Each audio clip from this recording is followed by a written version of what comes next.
You might actually be the most derivative one of all. I mean, Christ, the same house. Maybe so. But you forgot the first rule of surviving a stab movie. Never answer the... I'm bored. Wait!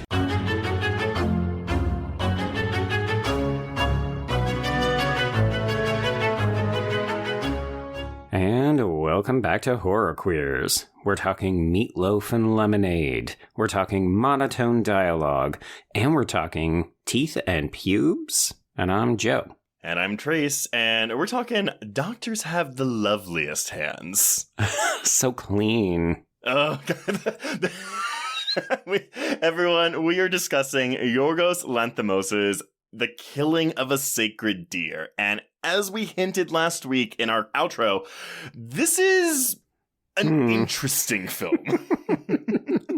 Yes, how many people will we lose? How many people have seen this film and just staunchly say, no, I will not watch this again?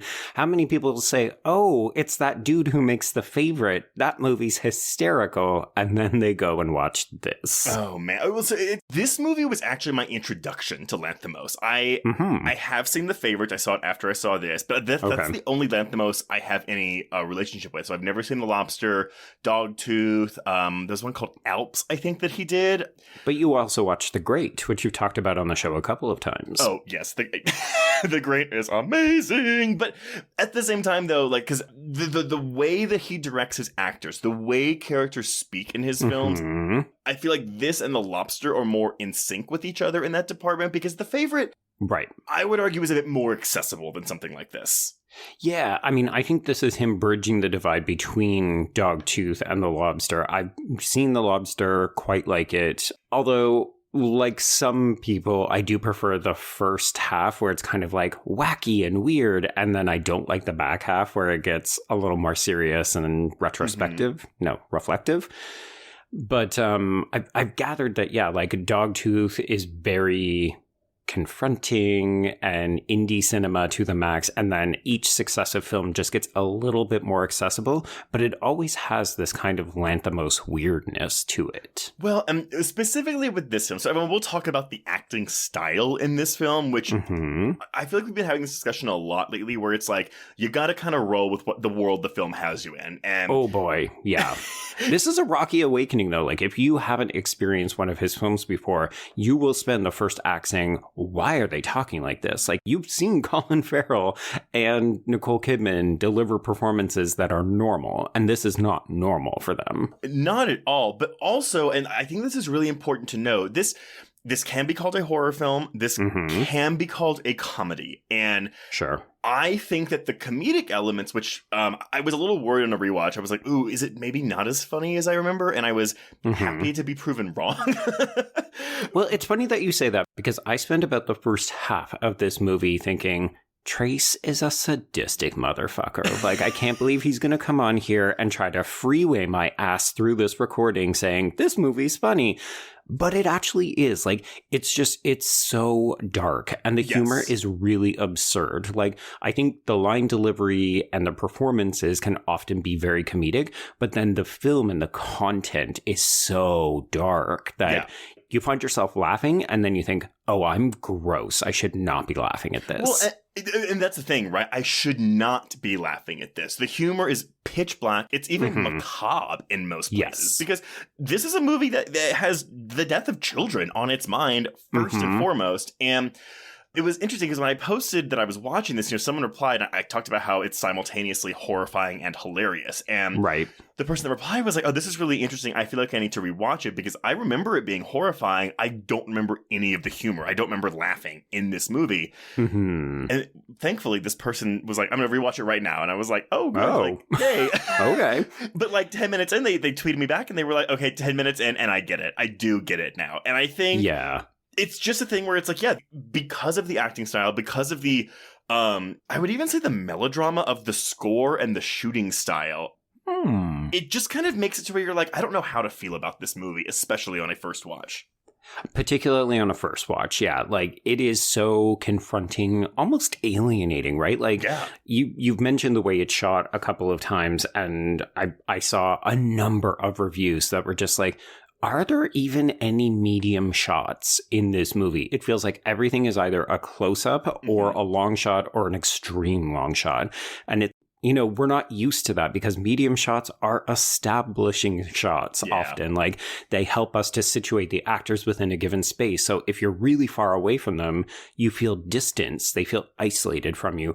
Or you're so close up that you can't really get a feel for, like, who are they, where are they, and so on. So I think in that way, like, Lanthimos is very much playing with our emotions in the shooting style. Well, and this is where I'm going to actually send people back to our episode on The Haunting from a couple of weeks ago, because how we talked about in that film, Robert Weiss used unusual methods of framing and shots and editing to disorient the audience. And it's not something you always pick up on if you don't, like, you're disoriented, but you don't know why, when in fact it's just because of the way things are shot or the way things are edited. And I will co-sign that very much applies, well, to all films, but to especially this film when it comes to how it's making you feel. Right. Yes, absolutely. Okay, so why don't we go into what this is? And again, everyone, if you haven't seen this, have fun.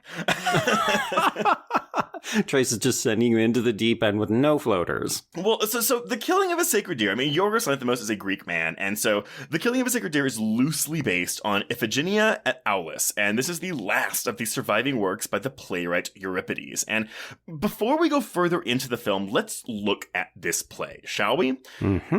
So Greek theater, in case you didn't know, in case you didn't have to study it in school, was interested in ethics, democracy, and the art of thinking. Many goals of Greek plays were to pursue lofty moral themes, expand the intellect, and explore ethical issues. And what's interesting about Euripides' contributions to Greek theater is that he incorporated humor into his plays, thus breaking the rigid rules of tragedy and making it easier for new forms of drama to develop. And I think that's really key when we're thinking about, again, the humor in this film, which is essentially a tragedy. So, Iphigenia at Aulis is set prior to the commencement of the Trojan War, the Trojan War being a war that was waged against the city of Troy by the Greeks after Paris of Troy took Helen from her husband Menelaus, king of Sparta. And I won't belabor this point, but just a quick recap of this play. Menelaus' brother Agamemnon was the leader of the Greek coalition, and so when Menelaus waged a war over Helen's kidnapping, Agamemnon gathers his ships and gets ready to sail for Troy at the beaches of Aulis. But unfortunately for all of them, they are unable to depart due to a strange lack of wind. And they eventually learn that this is no mere meteorological abnormality, but rather the will of the goddess Artemis, the goddess of the hunt, the wilderness, wild animals, nature, vegetation, childbirth, care of children, and chastity. Look, she's basically the queen, okay? She does it all. I used to love Greek mythology. We had to read like Edith Hamilton's mythology in high school, and I loved it. But it's been so long that I just I even like watched. Oh God, this isn't really like accurate. Like, are you gonna say Disney's Hercules? No, well, good point, but no, I did watch that a lot though. But no, Wolfgang Petersen's Troy. Oh, yeah. Okay. I know. It's not very good. And it's certainly, I was going to say historically accurate, but mythologically accurate. Look, I'm just saying I watched a lot of those historical epics like that one, as well as Alexander the Great, which of course has Colin Farrell, because I wanted to see the dirty gay bits. And there are no dirty gay bits in those movies. Yeah, Troy explicitly doesn't have them. I think Alexander was controversial because they had them, but then removed them. There's an extended cut that you can watch. It's kind of like 54. God, see, and if that movie was made today, I'm sure they'd be gay. Yeah, sure. But anyway, Artemis is withholding the winds from the ocean because Agamemnon has offended her. And how did he offend her? By killing a stag or a deer that was sacred to her. So this all continues, Agamemnon's like, hey, if you want to appease Artemis, you gotta ritually sacrifice and kill your eldest daughter, Iphigenia. And in spite of his horror, he actually has to seriously consider this because his assembled troops, who have been waiting on the beach and are increasingly restless, may rebel if their bloodlust is not satisfied. So he sends a message to his wife. He's like, hey, bring my daughter over here. We're going to have her marry Achilles before we go to war. I'm not going to kill her. She's definitely not doing that. Yeah. They all, of course, discover the truth, and realizing that she has no hope of escape, Iphigenia does consent to her sacrifice over her mother's protest, declaring that she would rather die heroically, winning renown as the savior of Greece, than be dragged unwilling to the altar. So she goes to her death, with her mother so distraught she eventually murders Agamemnon, and in turn, she is murdered by her son, Iphigenia's brother, who seeks revenge for his father's death. Oh, Jesus. Yeah, a Greek tragedy. Yep. So, I mean, again, this movie is loosely based on this concept. I've never seen the play, so I can't speak to how it plays out, like, in actuality, but the basic concept is there. And I think when watching this, even though it's set in modern times, if you kind of pretend like you're actually watching a Greek tragedy, it might be an easier pill to swallow. That's interesting. I'd love to hear from somebody if they end up adopting that suggestion and how it plays out for them. Yeah, 100%. I feel the exact same. So let us know. So back to the film. A24 actually secured U.S. distribution rights in May of 2016, a full 3 months before principal photography even began. Wow. Filming took place in August of 2016 at the Christ Hospital in Cincinnati, with more shooting taking place in the Hyde Park and North Side neighborhoods of the city. Joe, you hinted to me before this, you did not suspect that this was Ohio when you were watching this movie? No, I certainly didn't. Like, in my notes, I referenced the scenes where we see Barry Keoghan and Colin Farrell sitting on the hood of his car in front of this bridge. I was like, and there's the Brooklyn Bridge that they're looking out on. And it wasn't until I started to do research that it was like, oh, no, that's a different Cincinnati. What the fuck? No shade on Cincinnatians, but you don't hear about movies being filmed in Cincinnati very often, if ever. So I maybe it was a tax break. Maybe he really liked the architecture of this hospital. Who knows? Yeah. But yeah, The Killing of a Sacred Deer had its world premiere at Cannes in May of 2017, where it won the award for Best Screenplay. It played a few more festivals before getting a very limited theatrical release on October 20th, 2017. It opened in 4 theaters and would expand over the next 3 weeks, with its widest release being in 238 theaters. Over its entire theatrical run, it grossed $2.3 million domestically and $4.7 million overseas, for a worldwide total of $7 million. So what you're saying is this episode is going to do huge numbers for us. Basically, yes. Although I was shocked at how many people had seen this movie when I posted about it. I was not expecting that many people to talk about it. But again, this kind of is one of those divisive films that I think sparks a lot of conversation. For sure, yeah. And I think a lot of people probably checked out The Favorite when it won a bunch of Oscars, and then they maybe went back through Lanthimos' filmography. For sure. But as for reception... Oh, sorry, I actually want to say, I don't know what the budget for this film is. I could not find it. And, it's kind of a thing where I'm like, well, you have Nicole Kidman, you have Colin Farrell, you have Alicia Silverstone for a day. I feel like at least the first two's paychecks must have been big, but maybe not, because they were like, no, I want to do this film.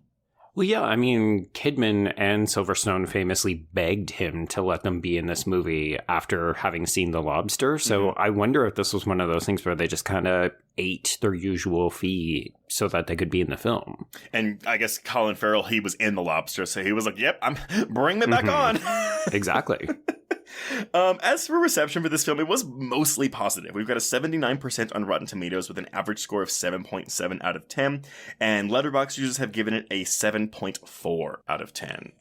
I will say, so I did see this at Fantastic Fest. It was my introduction to Lanthimos. I adored this film. I walked out, I reviewed it well, it was funny. So Bloody Disgusting, someone had reviewed it for Bloody out of the Cannes premiere, and they gave it a 1 out of 5, and they hated it. And I get it. Understandable reaction.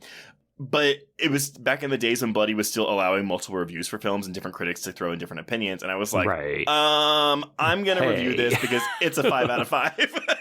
You're like, let's talk about the different ranges of responses that this movie elicits in viewers, because this ain't no 1-star film. Exactly. And so, if you go to Bloody, you can go read a 1-star review for this movie and a 5-star review for this movie. There we go. Before I pass it back to you, Joe,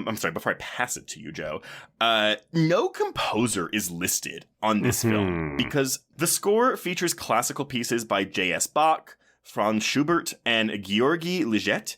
And that there are also score cues by Finnish accordion player Jan Ratia. But I guess that wasn't enough to list him as a composer, so there's no composer listed on this film. Yeah, which is really confusing because there's certain... Like, I have the sound designer listed for certain moments, but I wasn't able to figure out, like, is that actually that person's work, or am I misreading classical music and that's what that is? Because there's like a percussive kind of train passing sound effect that happens, and it's really ominous and really... It creates this fantastic oral kind of dissonance in the film, and I really wanted to give that person credit, but then I realized, I don't know who to give that credit to. Well, when we're not hearing like classical pieces of music or opera or the accordion, like it's a lot of like really, it's kind of cliched by this point, by 2023, but it's those strings that are used in horror movie trailers a lot now. Yes. But it's constantly happening in scenes that maybe aren't even meant to be disturbing, but the score, the sound of these strings makes every scene so unsettling. Yeah. Yeah, so when we kind of first really get to the big moment, I'll credit that guy, but again, it could be incorrect. Yeah, totally fair. Note taken. All right. So we begin with an extended black screen, and yes, we're hearing some piece of music, classical music. Just blasting out of your TV speakers, by the way.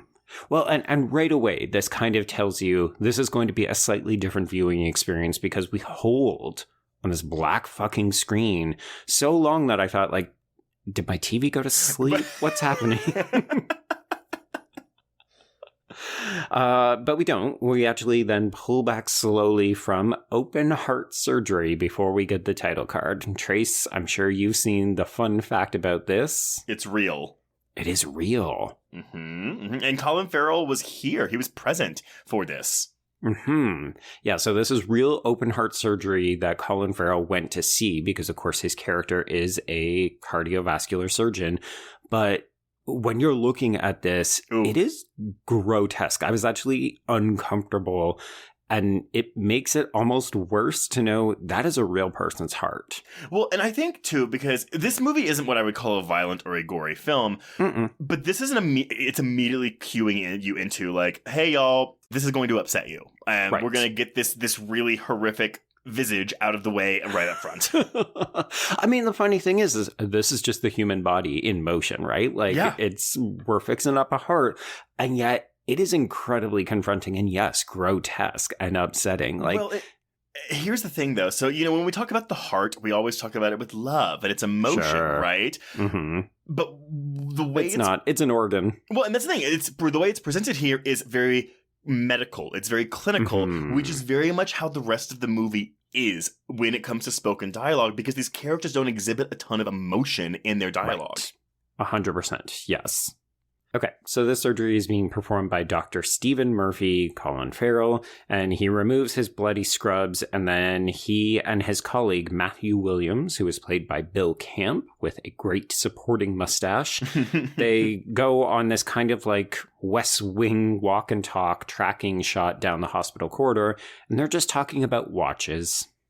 The mundane aspects of life. I mean, out of the way right now, right? Like this is the kind of dialogue, not even just the way they are speaking, but what they are talking about. This is going to be what it is for the next 2 hours of this film. 100%. Yeah, we're having frequent conversations about hair length, dress length, food, random watches, different things like that. Like, so often you keep waiting for one of these characters to crack, and we kind of get it. We get it a little bit as we move throughout the film, but for the most part, this is so mundane. It's so average. It's almost infuriating. Very much. And I think that adds to the horror of the piece, though, because I think the only emotion we really get to see in this film is from Colin Farrell, like, towards the end of the film. I think I saw someone in a review, they called this like an excellent exercise in underreactions. Sure, yeah. One of the other things that you really notice, particularly in these opening scenes, is just how vital the camera work is to the film, right? So we've not mentioned it. This cinematographer is Lanthimos Bakatakis. Yeah. Yeah, I almost got it. There we Yeah, go. I think you did get it. Okay. So this is a frequent collaborator with Lanthimos. He did Dogtooth the Lobster as well as the other chilly Children Who Die movie, The Lodge. Yes, I saw that and I was like, oh, that makes sense. check, right? But the camera, I actually read this one piece by a guy named Tanner Volts for a website called Loot and Bus, and he compares particularly the way that the camera is moving, the cinematography in this film. He compared it to The Shining in the way that Kubrick uses that camera to kind of just always be on the prowl, right? Like we're always slowly pushing in or pulling out. Here we've got these high angle tracking shots. It feels like the camera is so active, but it's pushing in and confronting these characters, which is really interesting considering they so often will do anything to avoid confrontation themselves. I wouldn't have even thought about that, which is funny because you and I both just rewatched The Shining for a guest spot on another podcast. Right. And as soon as you said that, I was like, oh, shit. Mm-hmm.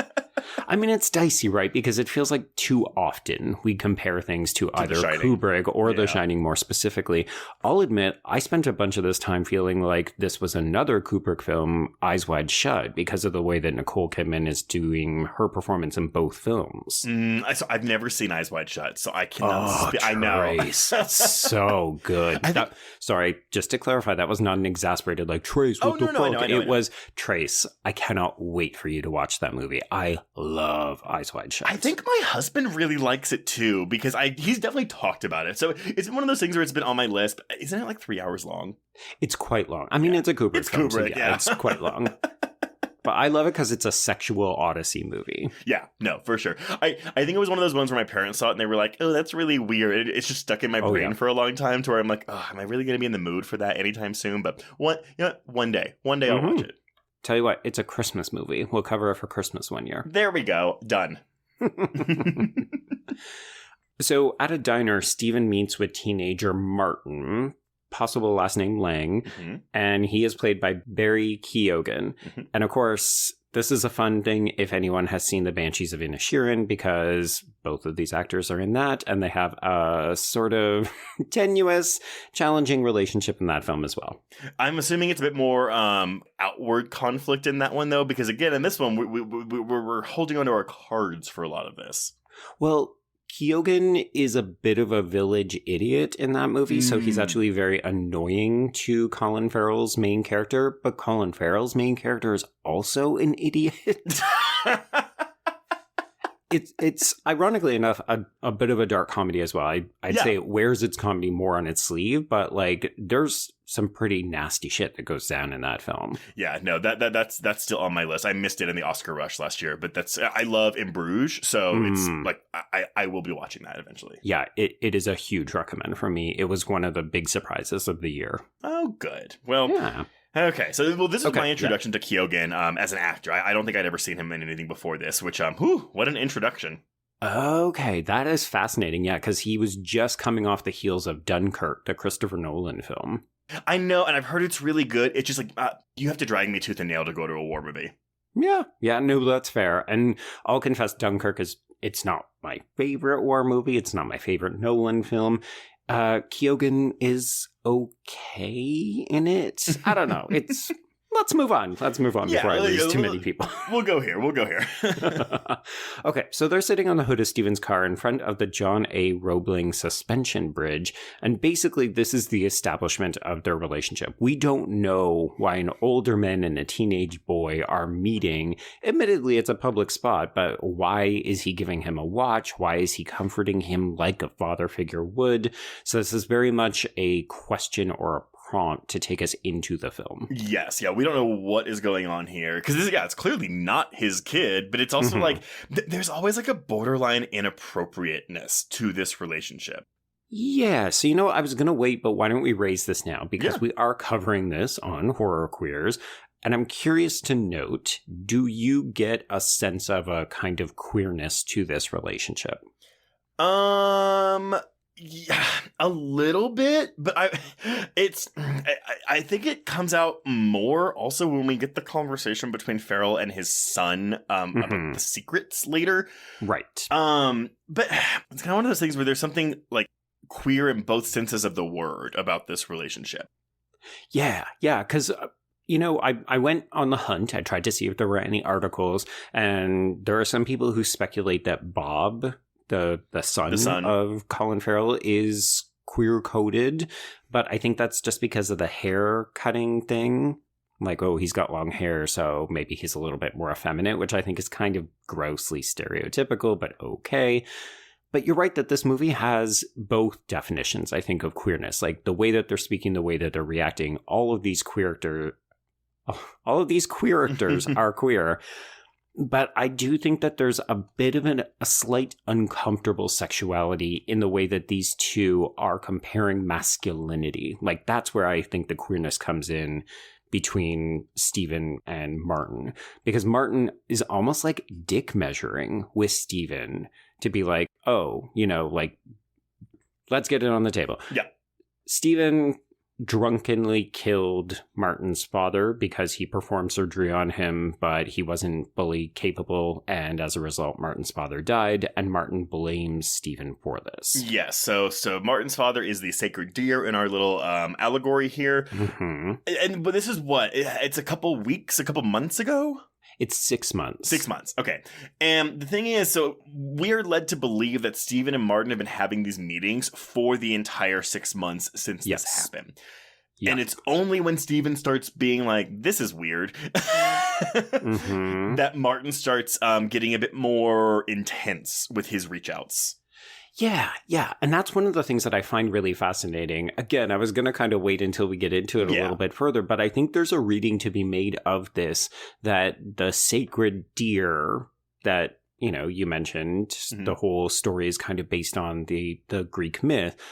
We could say, yes, it's just that he wants eye for an eye. He wants revenge. He wants someone from Stephen's family to die in compensation for his father.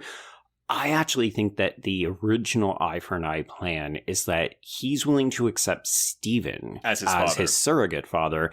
And it's only when Stephen starts to pull away because he says, I don't have time for you. I can't keep meeting you at the diner. I can't keep giving you things and giving you attention.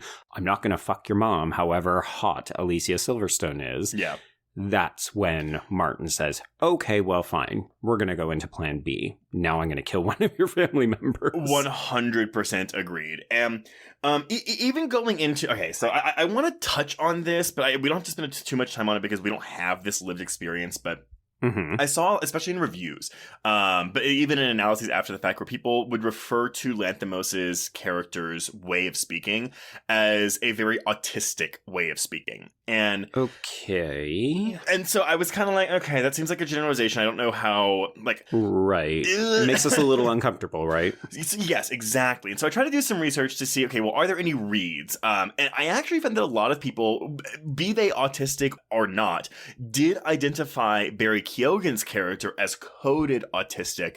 Okay. But I didn't see it really extend to the rest of the characters in the film. And I thought that was really interesting, but because I don't have ASD, autistic spectrum disorder, I can't really speak to what that is. So I would actually ask if any of our listeners do have ASD and they have insight onto this, or maybe they relate to any of these characters in any shape, way, or form. Let us know. Yeah, I mean, one of the challenges of doing the show is that we want to speak from a kind of own voices perspective whenever possible. So we try to do research wherein people self-identify and say, like, here's my read of the thing. But if we can't find it, then we'll raise it, but we can't really unpack it and we can't always condone it. Exactly. So, I mean, I've seen some of the readings, but I didn't really find anything that was very... It wasn't compelling. Like, it didn't have the support behind it that we were looking for, right? Right. Like, I saw articles that were like, I am autistic, and this film has a very autistic feel to it. But that was the beginning and end of it. Yeah. Okay, take it just a step further. Give me some examples. Like, yeah, because anything. Well, that's the thing, it's like, I guess an easy question you can have is, why does Lanthimos have his characters do this? What is the purpose of having his actors read their lines this way? And... let's limit it to this film specifically. Like, what is the reason behind that? I don't know, and maybe as we go along in this episode, we'll maybe come up with an answer? Yeah, I mean, the way I've approached it for the two films that sort of fall under these parameters, I would say The Lobster is very comparable to Killing of a Sacred Deer. The Favorite less so. Because that seems, as you said, quite a bit more publicly accessible in terms of its comedic approach. Yeah. But both of these films are very stilted. You know, I think I've said the word confronting half a dozen times at this point. I've read both of these as deliberately off-putting. Like, I think Lanthimos finds it amusing personally, but also having these characters do it this way makes us as an audience so much more cognizant of how we feel the character should be reacting. Well, and that's the thing too. I mean, I did a little bit of research on autism spectrum disorder, and it was the long and short of it is there are many symptoms of it, and there aren't like two people with ASD that are alike because there's so many different ways to diagnose it. Okay. But a general like common recurring symptom is, you know, like they typically have difficulties in verbal and nonverbal communication, social interaction, layman's terms for like how you quote unquote should act in normal societal situations or social situations. And one thing that was brought up in this film was specifically how people will just casually, nonchalantly bring up very explicit sexual things without regard for how shocking it may come across, but also no one around them acts as if it's shocking information to hear. Yeah, which is why I have a difficulty assigning one person an ASD reading, because all of the characters in this world seem to be uniformly behaving in this way. Right. And so, but that's where then you run into the danger of, oh yeah, the whole movie has an autistic feel to it. Okay, well, is that too much of a generalization? I don't know. Mm-hmm. Yeah, and again, if so, to what end? Exactly. So I don't have much more to add to that, but I wanted to bring it up because it is something that I had seen in readings of this film. Okay. Well, again, if anybody has any insight, we'd love to hear from you. Yes. Okay, so Stephen does end up giving Martin a very expensive watch. The boy thanks him with a very tight, sustained hug. And again, when we know that these are not familial characters, it does feel slightly kind of, wait, what is the nature of this relationship? I need to know more. Very much so. And again, like, it's like a hug that goes on for like a beat too long, you know? Yes. Yeah. So that night at dinner, we're introduced to Stephen's wife, Anna, who is played by Nicole Kidman, as well as his youngest child, Bob, who is played by Sunny Soljic, as well as his oldest child, daughter Kim, who is played by Raffi Cassidy. And yeah, like, this is the definition of the film. They're having a conversation about their various hair length and how nice it is. Oh, you have lovely hair. We all have lovely hair. Mm-hmm. This is the point where Brian walked by and just said, "What are you watching?" It's weird. And again, it's these mundane things they're talking about. When Kidman's character is like, I think I'm going to make some changes at the office. I'm going to paint it, swap out the couch. And it's like, oh yeah, this is what rich people worry about. Okay. So, yes, I do think that that's actually really important.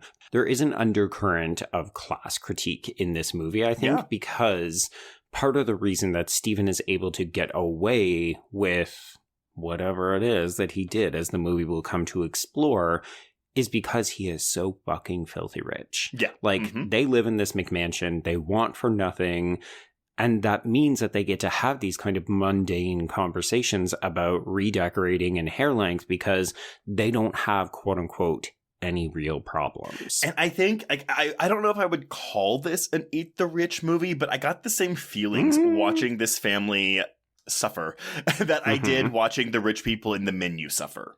Right. Yeah, like there is something kind of quietly compelling and cathartic about seeing these people get taken down a peg or two. A little bit. And as we move along, I do want to mention, I think that we maybe have a different read. Maybe we interpret some of the comedy differently too, because I would love to know what people who are parents think when they are watching this movie, because you and I have been on record many times talking about how much we love watching children die in horror movies. But, you know, this is a film where, you know, a parent has to choose which of his children or wife, but, you know, it's going to be one of the kids, to die. And so I wonder if, again, if the comedy or comes through for parents, or if the horror of it all is overwhelming. I mean, here's the thing. This ain't The Lodge. It isn't that kind of movie. It's not Goodnight Mommy, to name another film by those same directors, where both of those films are very much like, I hate kids, the movie. And these kids are actually pretty nice. I like both of these kids, for the most part.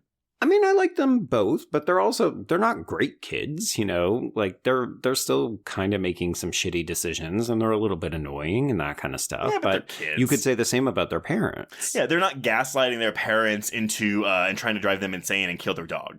Right. Spoilers for several of those movies. But also, just to bring back Volts one more time in this, he does make a note that just in case you didn't think that these were kind of like wealthy young millennials, even the names are out of time because what contemporary wealthy sophisticates would call their children Kim and Bob? Bob is the big one for me. Like I don't know many youthful Bobs in my life. Yeah, and the name is actually pretty apt for this kid. Like, Suljic has a very distinct face. I thought he was actually the kid who we're going to see in the Beau is Not Okay movie that's coming out. Oh, yeah. Actually, fun fact for anyone who's a gamer, Sonny Suljic actually plays Atreus in the last 2 God of War games. Okay. But yeah, like, this actor has a very distinct look about them, right? Yes. And it's a bit of an old face, like a wise face, right? But it could also be the way that they're playing the character because, you know, for a lot of the time, Bob undergoes some pretty horrible shit in this movie, but he doesn't often react to it. No. But important tidbit in this scene is that, yes, we were talking about his hair. Steven wants Bob to cut his hair, and he does not cut his hair. Right. Yeah. Okay. So, continuing the tradition of weird things happening in this film, in the bedroom that night, Anna lies prone on the bed, and this is after she and Steven have agreed to perform something called general anesthetic. So she basically lies flat on the bed, like she's dead, she doesn't move, and then Steven manipulates and positions her body so that they can have sex. And I did see a number of people, frankly, I'm gonna call you out, I think a lot of vanilla people saying, this is so weird. And I was like, this is a kink, folks. That's all it is. It is 100% a kink. And I mean, look, did I think to myself, well, this is kind of weird when I first watched this? Absolutely. But it's also, doesn't it make sense? He's a doctor. Exactly.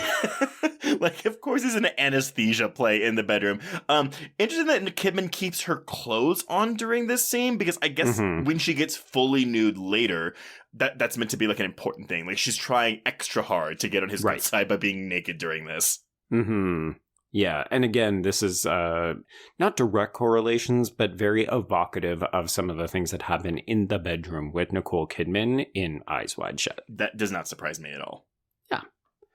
Okay, so we've got a high-angle tracking shot that follows Steven as he goes to the hospital, and boop, there's Martin. So Steven asks Martin not to show up at the hospital unannounced, and he argues that it's because he could be in surgery, he could be in a consultation with a patient, he doesn't want Martin to have to wait. I think it's also that he's saying, hey kid, we do this on my schedule, not yours. 100%. He's like, don't fucking show up unannounced, stupid idiot. Well, and I think this is where you could start to make a bit of a gentle queer reading, because there's a moment later on where Anna will confront Steven and say, how long have you been seeing him? Yes! Where have you been meeting him? And it's very much ooh, you are having an adulterous affair with this teenage boy. And this is like, ooh, when your lover inadvertently shows up at work because they're trying to embarrass you in front of work colleagues. Oh, yeah, you're 100%. I didn't even think about that, but yes, it could, the Kidman questioning even like cements that theory for me. Okay, so unfortunately, this does not go unnoticed because Matthew is walking by. So Steven has to introduce Martin, and he lies. So he says, oh, this is a friend of Kim's from school. Yeah. And Martin goes along with it. Yep, cheating husband. There you go. There we go. So at home, Steven observes Kim working on her choir scales. He's, I guess, being a diligent dad, sure. And he's reminding Bob about the household chores. Again, very kind of mundane, everyday life stuff. Yeah, and I can't really speak to Raffi Cassidy's singing voice very much because I don't. It's not like something super impressive, but I'm assuming she does have a very strong singing voice because she played the young Natalie Portman in Vox Lux. Oh, really? Oh, okay. Yeah. Yeah, I I wasn't super impressed when she sings Ellie Goulding later on, but I wasn't sure if it was one of those, this is a deliberate performance to say, it's a girl who's trying to impress a boy with her singing, and it's meant to evoke a teenage insecurity. That's what that's absolutely the read I got, because I feel like if she was meant to be an amazing singer, they would have like had her sing amazingly or cast an actress who could sing amazingly. Right. Yeah. Or dub her. Yeah. Exactly. So we move to a gala where Stephen is delivering this keynote. It's boring medical shit, but we are introduced to another character who will gently come back into play later on, Dr. Larry, who is played by Barry G. Bernstein. And this is, I think, another example of that sexual frankness that people don't seem to react to, where they're just talking about the kids, and all of a sudden we just drop, oh yeah, Kim's menstruating now. And the response from this man, oh, great. But again, they are all doctors. Yeah. It's everything about this movie is so clinical. But very clinical. This is, I mean, if you're not on board with this movie and this line happens and you're still like, what the fuck is going on? You might be a lost Pull the cord, cause. Parachute out of here. Yeah, get out. Get out.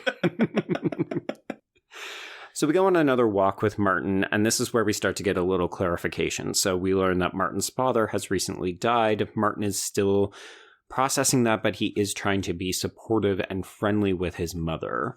And Stephen decides, you know what? Well, why don't you come over to the house for dinner? You can meet my family. So we kind of move into that where we see Martin arriving. He's bringing flowers. He's bringing gifts. It's almost like he's a suitor, but he's also very much like scoping out the house, checking in on these people. And when you know what he's going to do later, it kind of makes you feel like, oh, is this Hereditary where he's giving things to people so he can practice witchcraft on them later? Like again, like the way he speaks, he walks in and he gives her roses like, Stephen told me you liked orchids, but they were out, so I got you roses. I hope you like roses. And there's no punctuation. He's just like rapid fire, like going. And you're kind of like, stop talking.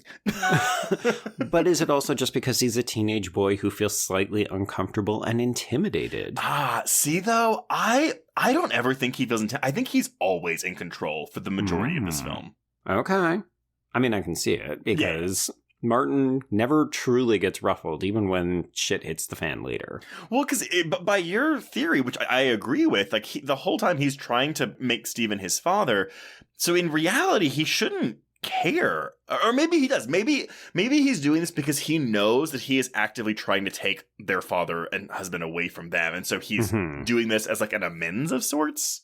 Well, I thought it was more like a fact-finding mission. When he's upstairs with Kim and Bob, you know, we see this really interesting shot where Bob notices that he and Martin are wearing the exact same shoes. And you're just like, oh, okay, so you could fit right in here. You're almost like one of the other kids. But then he's sussing them out, you know, like, oh, do they smoke? Ooh, will they walk the dog with him or not? So it almost feels like he's testing the boundaries of what he can say and do with these family members. Well, and again, to add to the awkwardness, this conversation about the armpit hair that Bob asks him. Boy. Again, it's like, this is just, it's why are we talking about this? It's so uncomfortable. Well, but at the same time, I mean, like, I've talked about my issues with how I was very late getting armpit hair as a teenager, and so I was really embarrassed by that. So it's like, oh, I guess I buy Bob wanting to ask these questions. It's more so Martin going along with it, where I'm kind of like, ooh, like this, it just feels a little inappropriate. Yeah, particularly when you think these people have just met. Yeah. But at the same time, everybody kind of seems okay with it. Like when Martin pulls up his shirt so that Bob can examine his armpit hair and his chest hair and make comments about how he's apparently not as masculine as Stephen is, you also very clearly notice that Kim is checking out that bod. Very much so. But this is a world though where literally, I know that this doesn't happen, but like if someone just goes up to someone and goes, hey, excuse me, can you please show me your penis? They would just be like, yeah, absolutely. Here's a quick peek. Yeah, exactly. People do as they're told in these movies. Yeah, there are no societal or like social limitations in this there's world. No boundaries, right? There you go. Thank you. Boundaries. Kim and Martin proceed to go on a kind of slow motion walk, and this is where she sings for him. it should be romantic or we should feel like there's a connection, but you can't shake the feeling that something is wrong, something is off. But that's the slow zoom out of the camera that we get, Yes. and this, again, that stringy score that is constantly playing over this film. Mm-hmm. Yeah, it also makes us feel like voyeurs. Yes. I love that. I totally get why someone would be like, I'm uncomfortable. I don't like this. Yes. 100%. Yeah, because the whole movie is just uncomfortable the whole time. Right? Like, honestly, if you don't like cringe comedy, this is not the movie for you. Yes, which is why Brian side-eyed the TV and then just kept walked out. Fucking hates it. He cannot handle the cringe comedy. Whereas I think you and I, we look at him, we're like, ooh, and then we lean in a little bit more. Yeah, I'm kind of, for me, cringe comedy, it's a little cathartic because I'm like, oh, I'm glad that's not me. Oh, God. Which is the same reason a lot of us watch horror movies, right? Yeah, exactly. Yeah. Okay, so back in the living room, the family has gathered, and Martin compliments the house about how nice it is, and he admits that he lives in a not-so-nice house in a not-so-nice neighborhood. And we will see his house later on, and it's not bad per se, but when you look at the McMansion that they have, the yard that they have, we're talking completely different class systems here. Well, but this is like, it's like bodies. You're upper middle class, which they're probably closer to middle class, but still. No, because she's a doctor too, right? Like, oh yeah. So they are pulling in probably like $200K easy. Actually, cardiovascular surgeon? No, they're super fucking rich. What are we even saying? Upper middle class. I think just upper class. As Anna is flossing that night, she starts to ask questions, how do you know this boy? It's not the kind of, hey, is this your queer lover? It's very much just, that was a nice guy. How do we know him? Why was he in our house? And this is when Stephen admits that Martin's father was a patient of his. So we're slowly connecting these kernels of information. But he lies. He says that his father was killed instantly in a car crash. Mm-hmm.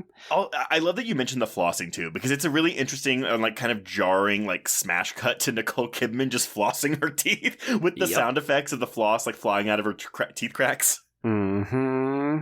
Yeah, not a pleasant sound, I think, for a lot of folks. No ASMR folks are going to get a enjoyment out of this.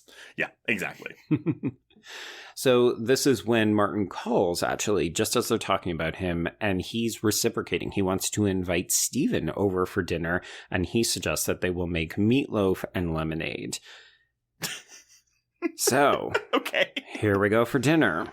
So Martin and his mother, who doesn't have a character name, it's just Mother, played by Alicia Silverstone, in basically one of two scenes in this movie. Again, comparisons to The Lodge. So I remember walking out of this and I was like, I love this movie. I would have taken 10 more scenes with Alicia Silverstone because this character is so fast. She accomplishes so much in maybe so 5 minutes of screen time. Yep. Yeah, and folks, if you haven't seen The Lodge, we keep bringing it up, yes, because it shares a cinematographer, but also Alicia Silverstone is in both of these movies. They use her in such a very specific, concentrated way. Yeah. It reminds you of how other movies misuse Alicia Silverstone because they just want her to do Cher Horowitz stuff. Yes. And she's really good as a dramatic actress. I wholeheartedly agree. And, I feel like we've been seeing, it's not really a Silverstone-assance that we're getting, but but I've been seeing her pop up in more things. Yes. She never like the lead role. She's not getting her Hereditary. I would love for her to get her Hereditary, but I like that at least starting with this, I think this is the first time I really saw her like pop up again after her hiatus. Mm-hmm. Just seeing her in things, it warms my heart. Right. Yeah. And you're not wrong. She's totally fantastic in this movie. Yeah. So we get this kind of uncomfortable surrogate family experience where they press Stephen to stay so that they can watch a movie together, and they're watching Groundhog Day. So we're, leaning a little bit into the ironic, cyclical, what comes around goes around kind of thing. But Martin goes to bed. So he gives Stephen another inappropriately long hug, and then he goes off. And we're left like it's a blind date where the mother just says, you've got really nice hands. And she scooches a little bit closer. She asks him if he wants some of her tart, which is, I totally think a sexual euphemism. Okay, no, I'm sorry. So, but after we get that, we can come back to the hand sucking bit. But like, when he stands up, her line is, "I'm sorry if I made you feel awkward, but I didn't mean to. But I won't let you leave until you've tried my tart." Yeah. And it's more or less delivered just that way. Like a full, it's a locomotive line delivery that has no punctuation. Exactly. But okay, so she's admiring his hands, and you're kind of like, okay, this is kind of weird. And then she just starts mouthing them. Yeah. Like, yeah. And you know what? Maybe this is a kink as well, but it is not something that you see every day. Like, I feel like I've seen the anesthetic kind of kink porn before. This feels wholly unique and very uncomfortable. Well, but okay, the anesthesia stuff that makes sense though, because it's in the privacy of a married couple's bedroom. This is a man who has just met this woman. He is married. She is widowed. Yeah. And she just starts like, this is where you're like, what the fuck is going on, movie? And you come to realize, oh, this whole evening was a setup. There was no, oh, come back over because I want to reciprocate you having me over, so a tit for tat. Even though, yes, that is what we're doing. Martin loves to do eye for an eye in this movie. But at the same time, it's very clearly a chemistry test. Hey, how did you fare with my mom? Did you bone her when I went to bed? Yes. Ugh, God. And this is the end of Alicia Silverstone. She will not appear in this movie again. No. But goddamn if she doesn't make an impression. Yeah, it lingers over subsequent conversations with Martin, such as the next morning when Stephen goes into work and Martin is already waiting for him in his office. So he's there complaining about chest pains, and then we get a little bit more information about his dad. His dad was super healthy, didn't smoke, ate healthy foods, all this stuff. He shouldn't have died in that surgery trace. Yeah. Stephen keeps saying, I had 2 drinks before the surgery later in the film. Do you buy that it was just 2 drinks? Well, it's interesting, right? Because we've glossed over it, but at the gala, we learned that Stephen doesn't drink anymore, and he hasn't drunk for years. So the insinuation could be, yeah, you know what? 2 drinks was enough to fuck him up so badly that he killed this man during surgery, or he's been telling lies and he's a drunk this whole time. Oh, man. I'm almost tempted to believe the latter, especially since he really doesn't like to take the blame for anything. Because even when approached about it, he's like, a surgeon can never kill a patient. Only an anesthesiologist can kill a patient. Yep. Which I think, again, is part of that class critique, right? He's in a wealth bracket that is big enough that he can literally defer the blame. And also his power and his privilege as a cardiovascular surgeon means that the hospital would probably protect him during cases of negligence like this. Yeah, honestly, I used to want to be like a surgeon of some sort, but looking back on it, it's kind of thing where it's like, how many lawsuits do you think get filed against surgeons on a daily basis? And that just sounds so stressful. Well, as if the stress of trying to save people's lives isn't hard enough, / having to get a medical license and all this other stuff. Yeah. I mean, you have the narcissism for it. That's true. I don't know if I should be impressed or offended by that. Both column A and column B.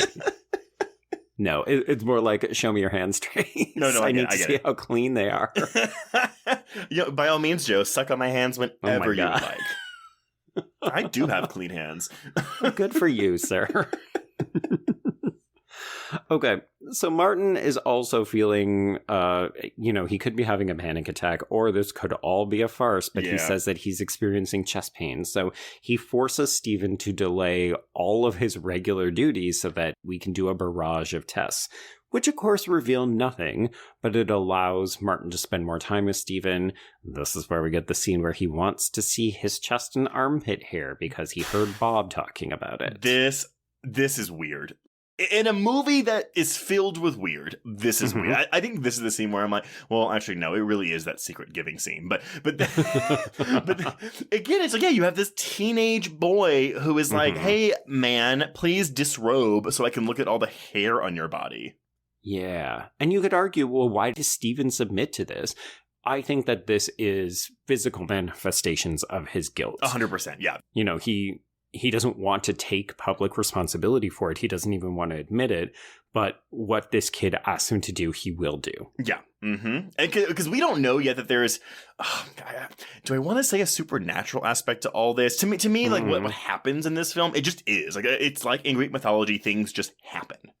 Yeah, you have to be comfortable with not having answers because this movie has no interest in telling you how what happens. Yeah, it just is. Like, I mean, and that's where I say if you watch it as a Greek myth, like that might make it an easier pill to swallow, where you won't ask those questions about why is this happening? Right. Interesting. Or how is this happening? I'm sorry. Yeah. Okay, so it turns out that Martin is completely fine, and we go our sort of separate ways.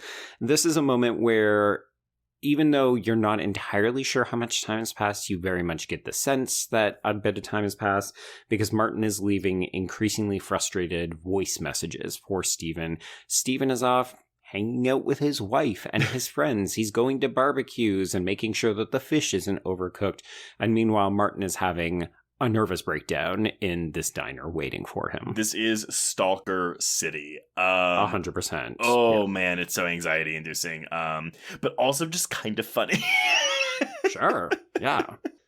So this is when the movie takes a turn, right? Yes. When Martin can't get a hold of Stephen and he feels frustrated, all of a sudden Bob wakes up the next day and can no longer use his legs. Mm-hmm. Because the trailer for this film is very mysterious. Yeah, it doesn't give a lot of information. It's like a minute and a half, too, so it's shorter than a normal trailer. I don't think I knew what this movie was when I was going into it. But yeah, to say, as you said, it takes a turn is a bit of an understatement. Yeah, because, all of a sudden we've got this supporting character who we've spent a couple of scenes with but hasn't made a huge impression because we've been primarily focused on Martin and Stephen. And all of a sudden now Bob becomes the central focus of the film. So his legs don't work. We rush him to the hospital. Okay. It seems like he gets a little bit better. And then we get this fantastic shot. Oh, this super extended long shot as Anna and Bob ride the escalator down. He's fine. And then we just hover like a bird of prey at the top of an atrium or something. And we just watch as Bob collapses and Nicole Kidman is yelling at people for help. And we just hang on it. And it's great. Yes. I think this is one of my favorite shots in the movie. Yeah. It's just, it's so good. Because you're just waiting for him, right? You're waiting for him to stop walking. Oh, sure. The minute he says he's fine and we try to walk him out, you're just like, it can't be that easy. Well, and here's the thing, though. So this is also, to me, this is Martin fucking with them because he is able to walk again for a little bit. And we see later in the phone call scene he has with Kim that he can let them walk again if he so desires. And so even though we don't see Martin in this scene, this feels like Martin fucking with them from like outside the building. Interesting. I never thought of that. I think because we don't see Martin in these scenes, but you're probably right because we see it later with Kim and that's exactly what happens. Yeah, exactly.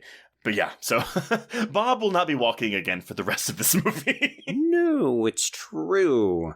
So we see him get an MRI and then Dr. Larry confirms that everything has come back okay. We don't know what's going on. So Anna and Steve rearrange their schedule. He's going to cancel surgery. She's going to stay at the hospital overnight. And meanwhile, we see Kim and Martin riding on a motorcycle without helmets. So earlier, Kim had told Stephen that she had gotten a ride home from Martin. And he said, okay, well, just make sure that you're always wearing a helmet. That's what I want. And she said, yeah, of course. Obviously, I borrowed Martin's helmet. And here we see them riding Saul's helmet. So no helmet. So Kim is clearly infatuated with Martin. She's lying to her parents about it. This is very traditional teen behavior, particularly for Hollywood films. And yet it also gives us a sense of, Martin is infiltrating their lives in more than one way. Well, that is the thing, that he only does this with Kim. And I'm not saying this subplot is superfluous. I do think it's just more him fucking with them. But it's kind of one of those things I'm like, but why? I guess because, I don't know. Like, why do all of this if we're just going to lead into the whole, paralysis, eyes bleeding, death thing anyway? Well, I wonder if we focus on Bob because he's the kind of equivalent of who Martin is, right? Like, he's the other son. So he's a direct threat to Martin inheriting Stephen, for lack of a better term. But, you know, the concept of a daddy's little girl, right? You know, we spend a bunch of time talking about how she's menstruating, which means that she is a sexually viable woman now. Right. So I wonder if it's like, I'm attacking your family on two fronts. I take out the coveted son, and then I also try to fuck your daughter. Well, and it's also giving Kim false hope because she thinks up to a certain point that she's going to be fine because of her relationship with Martin. Right. Yeah, she's deluded. Very, very deluded. Once all these people start begging, I'm just like, ah! So I did want to highlight, I got to the point in my notes where I actually have his name written down. So the lead sound designer for the film is Johnny Byrne. And I did see his name referenced in a couple of different reviews attributing some of these kinds of sounds to him. So the part where it isn't a recognizable orchestral composer, I think we can give Byrne the credit for some of these weird sounds on the soundtrack. You're probably, I mean, just based on that title alone, I would argue yes. Yeah. It's effective. It's very effective. Yeah.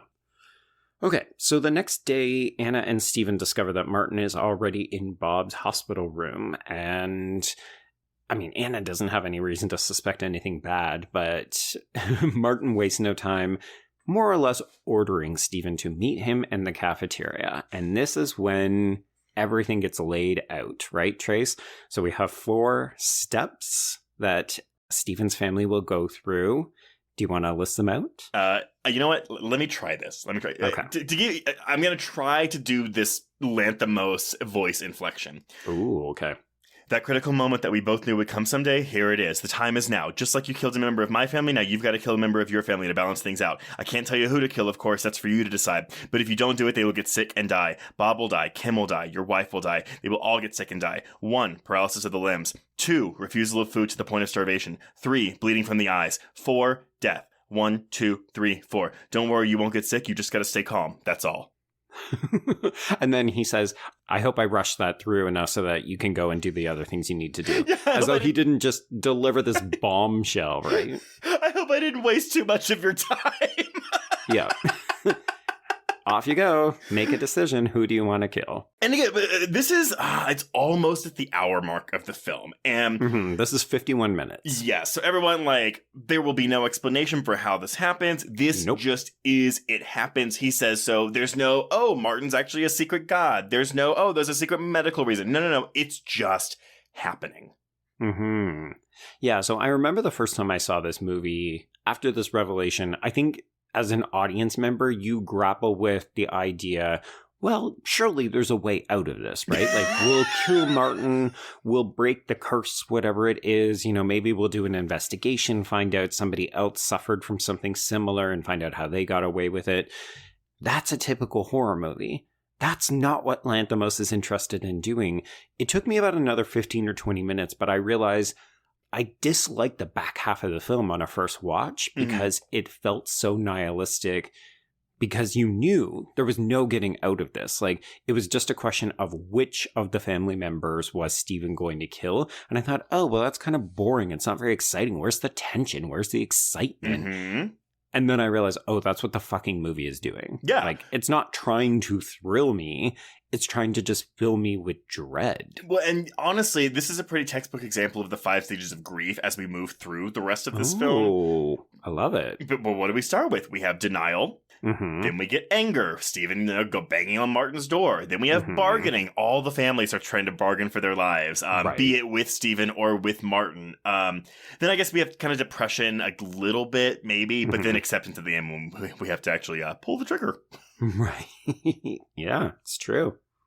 Okay, so Stephen returns to his family, and this is when Anna confirms that Bob is already on step 2. So he is refusing to eat, and we get this really uncomfortable moment where Stephen tries to force a donut in his son's mouth. Oh, God, this is all just...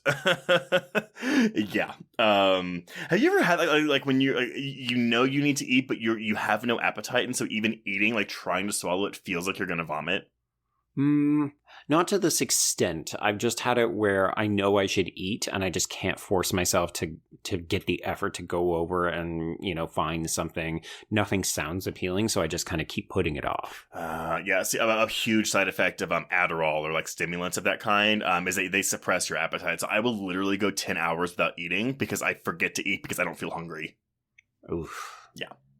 Except I know you, and you are so detail-oriented that I would imagine you should be setting alarms. I do. The problem is, though, again, because you don't feel hungry, so I have to force-feed myself lunch. See. Okay. Yeah. So what I've said, I'll eat like a protein bar. I'll have like a multivitamin during the day, and if I can manage it, I'll eat like a whole sandwich. Wow. I know, right? That is rough, because I find eating is one of the joys of living. Like, I really enjoy eating. I love food. I love eating.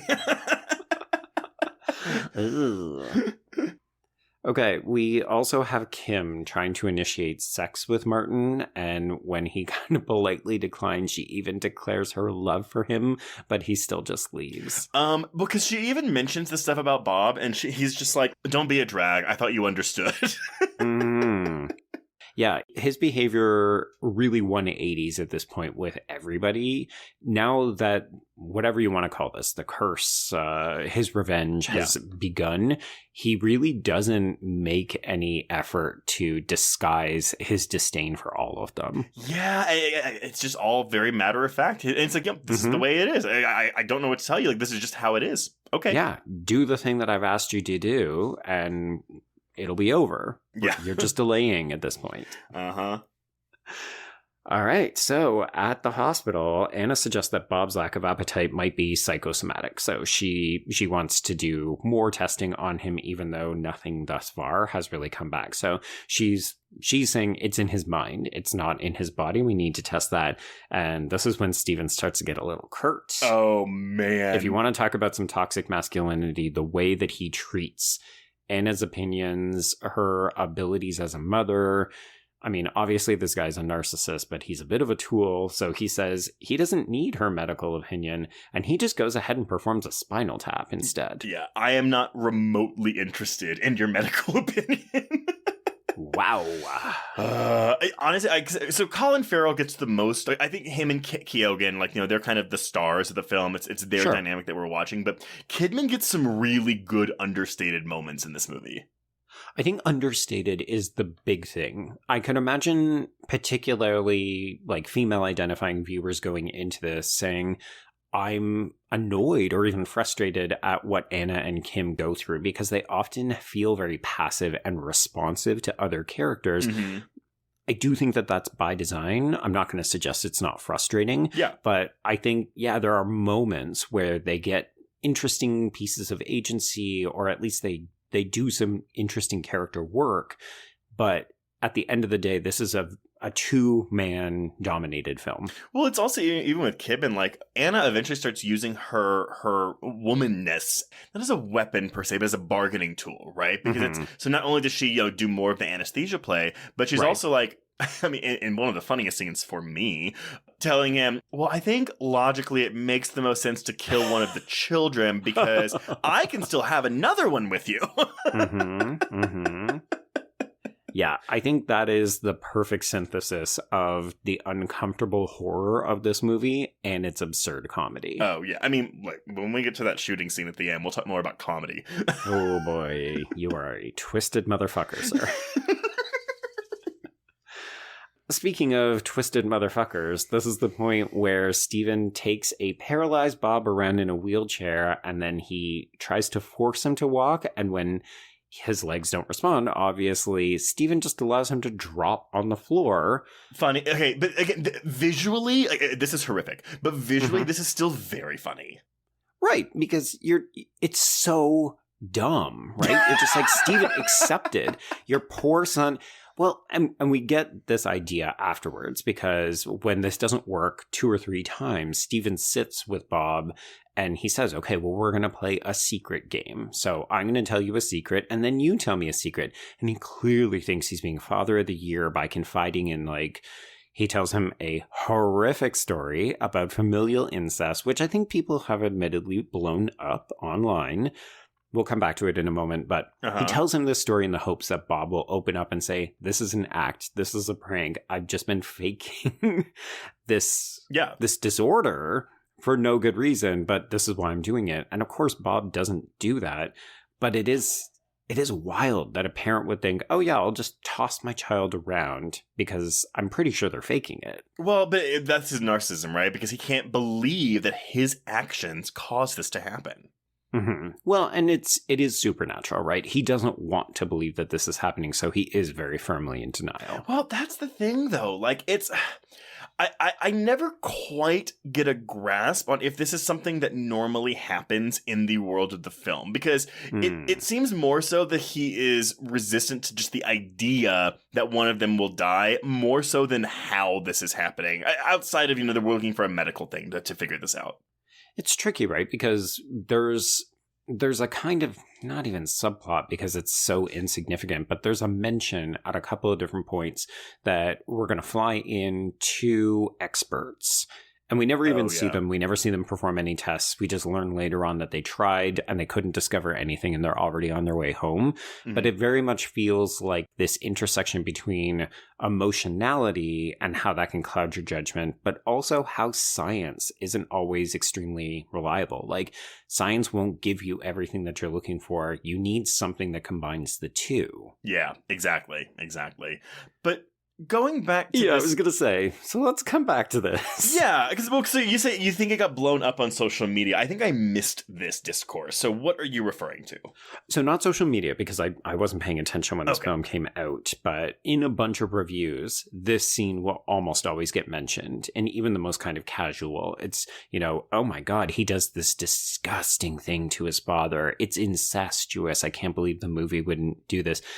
I definitely read this as playful childhood experimentation. Yeah. Yes, it is uncomfortable because we don't like to think about children and parents interacting sexually. But in my mind, this isn't a sex act. This is an act of curiosity about anatomy. I am inclined to agree. And I think, was it just last week where I was talking about how I would take showers with my father when I was a toddler? Mind you, I wasn't a teenager. But like bathing with my parents wasn't something that was out of the norm. And I remember bathing with my parents. And again, there's nothing sexual about it. It was not incestuous. It was just a parent like bathing with their toddler. Right. Obviously, in this story, Stephen is I guess about 11 or 12, I think he says he is. Yeah, preteen. Yeah. Oh, he says when he's Bob's age.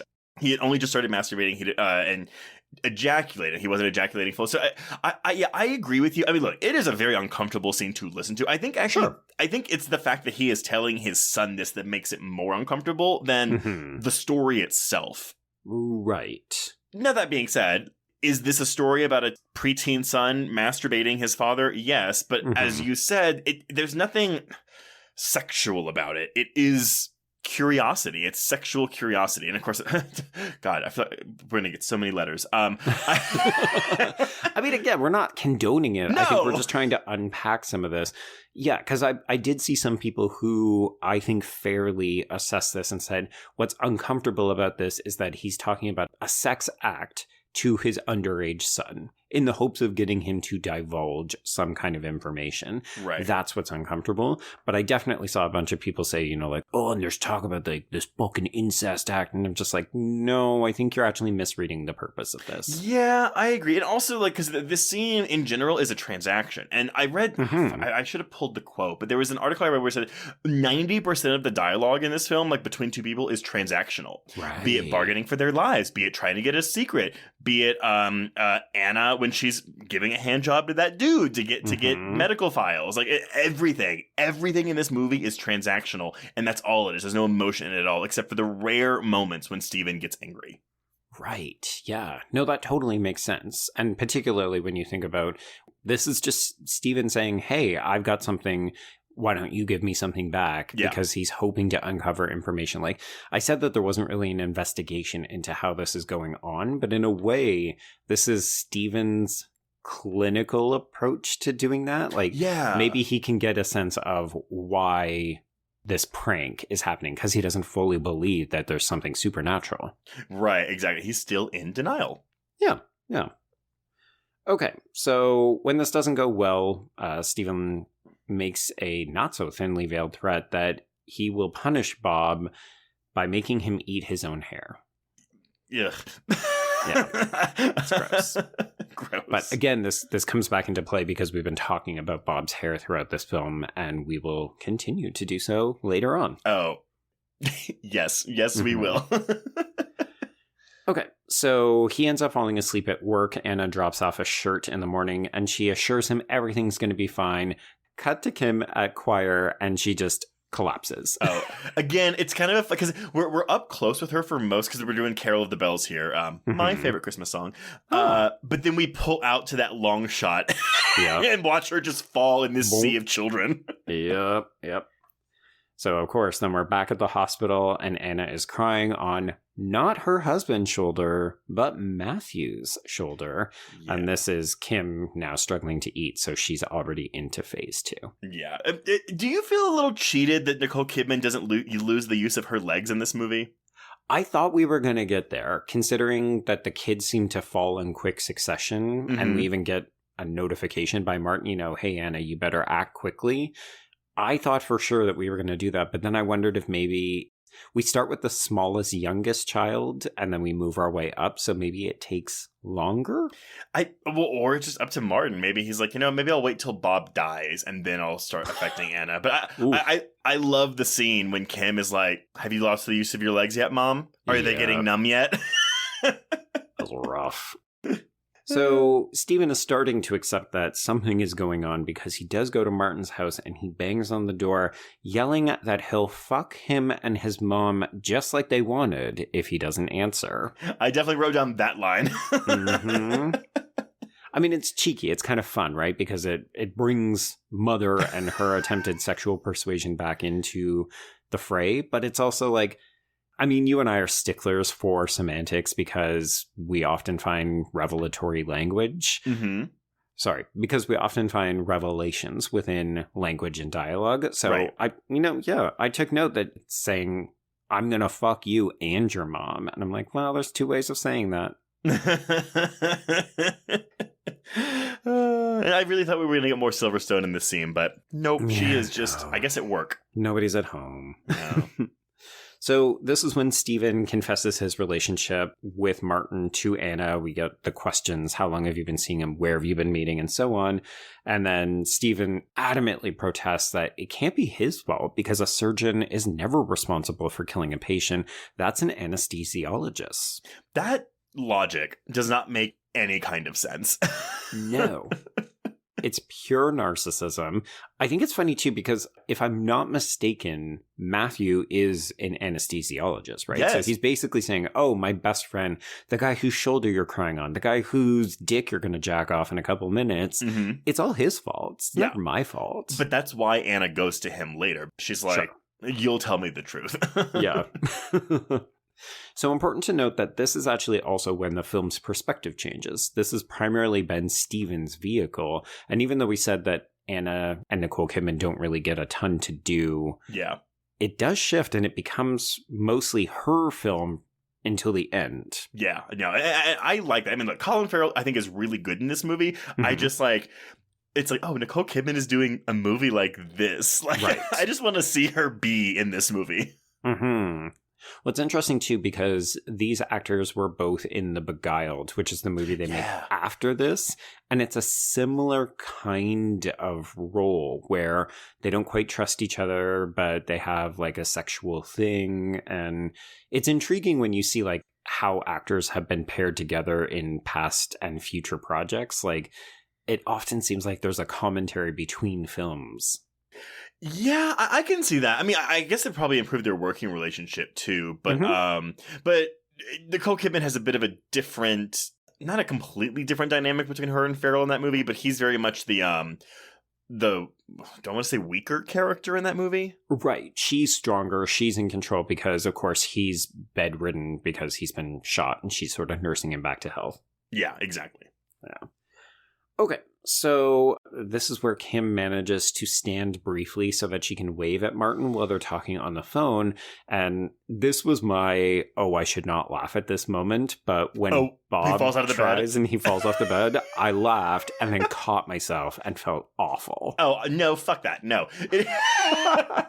He literally goes, I'm going to walk to the window too. And then we cut and it's just an immediate, like, he's just on the floor. It is so funny. But you're right. Like, yeah, you're supposed to catch yourself and be like, wait, why am I laughing at this? But it just, it's a movie where a lot of the visuals, and that's where the shooting will come into play too. The visuals are so absurdly comical in the face of this dire, horrific situation. Yeah. And of course, as we said, nobody reacts the way we quote unquote would normally expect them to. Yeah. So it's not as though you get Anna rushing over to him. She kind of casually notices, oh, my son's over there on the floor. So she helps him get back up and get back into bed. Yes. Like you would think she'd be like, oh my God, Bob. And she runs. Nope. She's like, well, let me finish getting this bitch up on this bed and then I'll move over to you.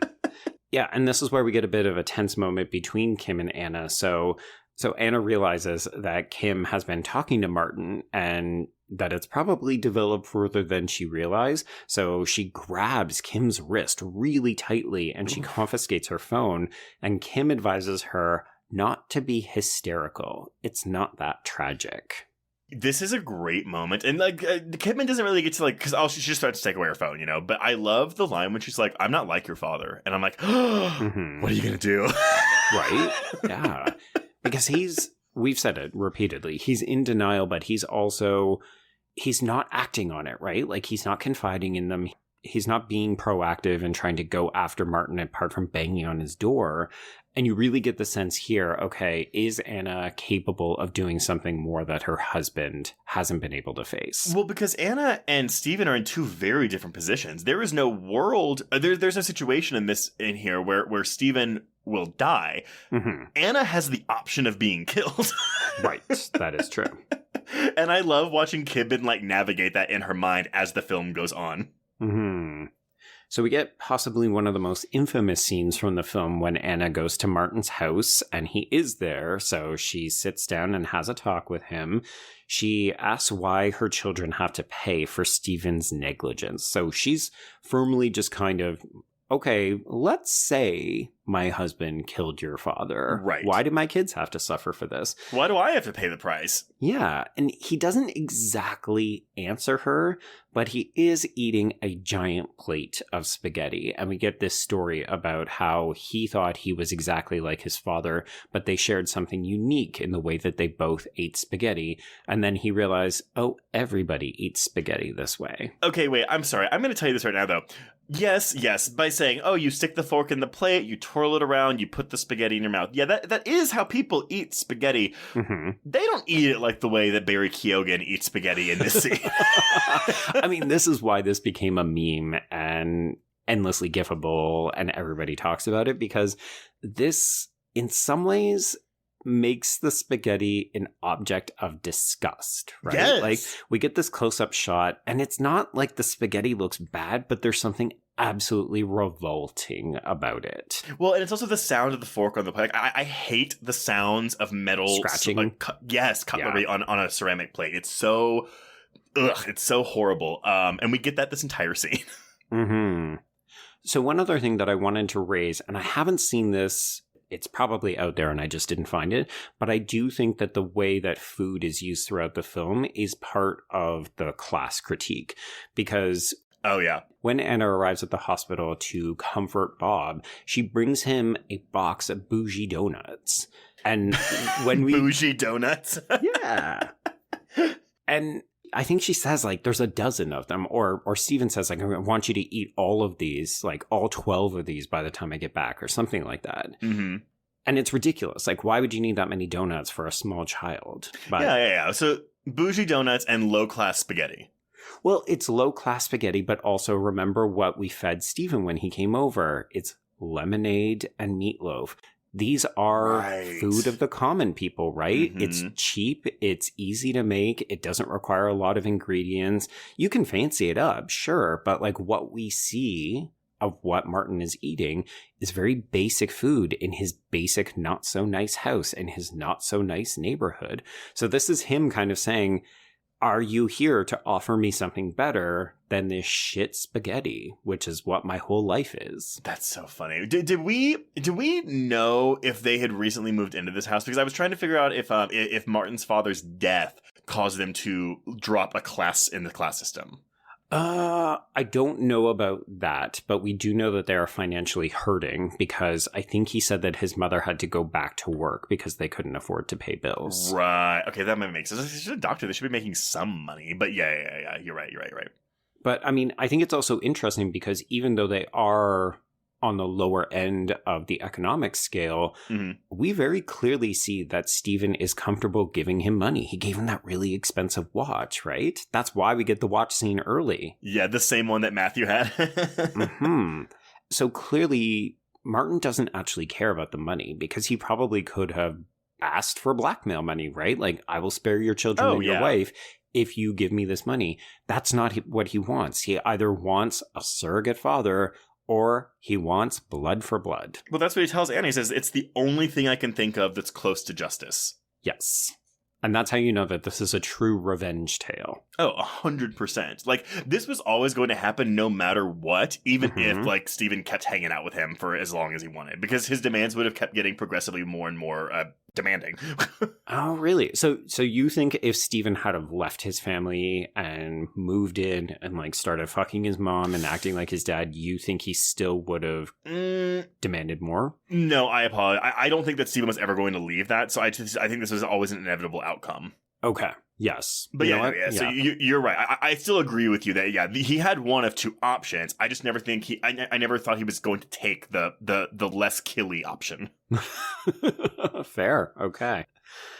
So the experts have discovered they can't help, so they are leaving. We never meet them.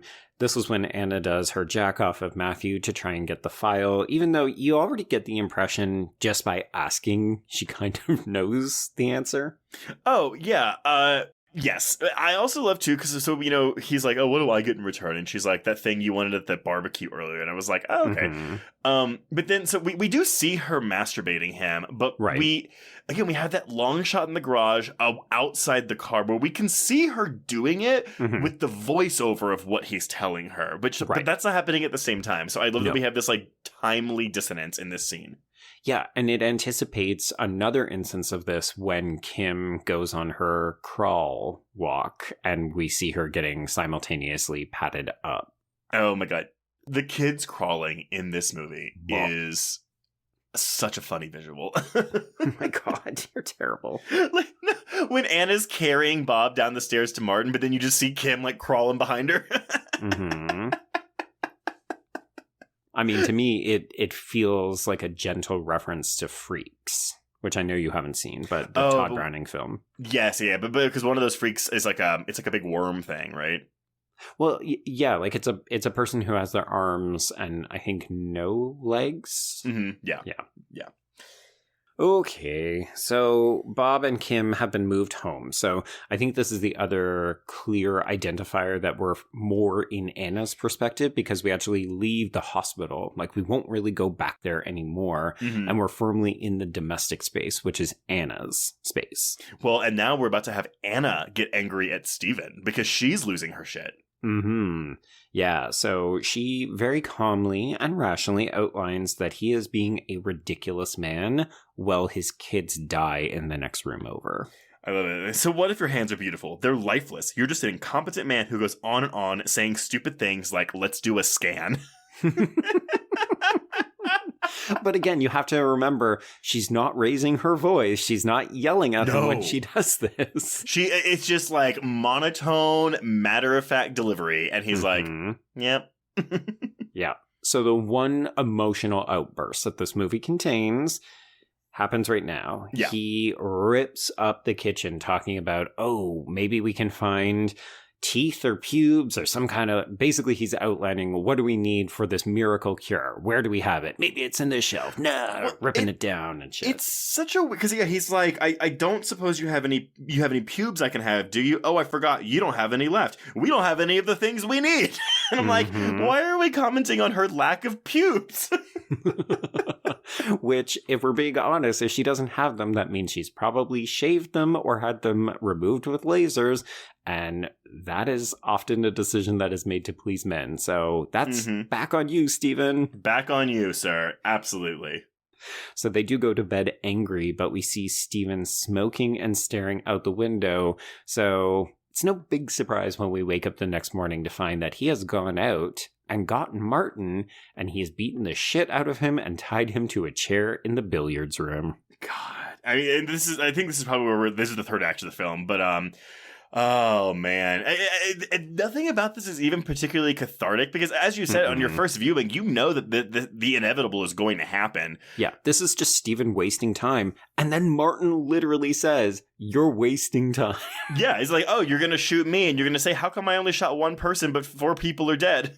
Oh, I love that line. Oh, it's so good. Well, and the bite for a bite. Yes, exactly. So he bites Stephen, and then he bites himself to say, "Oh, look, here, I'm showing you what the metaphor is. It's even. Like, we're even now, right?" Stephen still doesn't get it. He is an idiot man. Yeah, so he very nearly shoots Martin and is only stopped because Anna kind of rushes in, and this is when Bob decides, you know what? He wants to be more like Stephen. So he cuts his hair and he says, "I don't want to be like Mom. I want to be a cardiologist like you because I like you, the way that you do things." Okay. Wait. We didn't mention this earlier because his chore for the house is watering the plants. And so he cuts his hair, he's showing off to his dad, and then after the conversation he goes, "Okay, I'm going to go water the plants now." And he starts crawling as if he's going to go water these plants. How are you even going to get up to the faucet, Bob? But even like the conversation between Kim and Bob where he's like, "Oh, well, Mom told me I'm getting a grand piano next month, so that means I'm not going to die. I didn't tell you because I didn't want you to feel bad." Like, the sibling stuff in this ridiculous situation is so funny.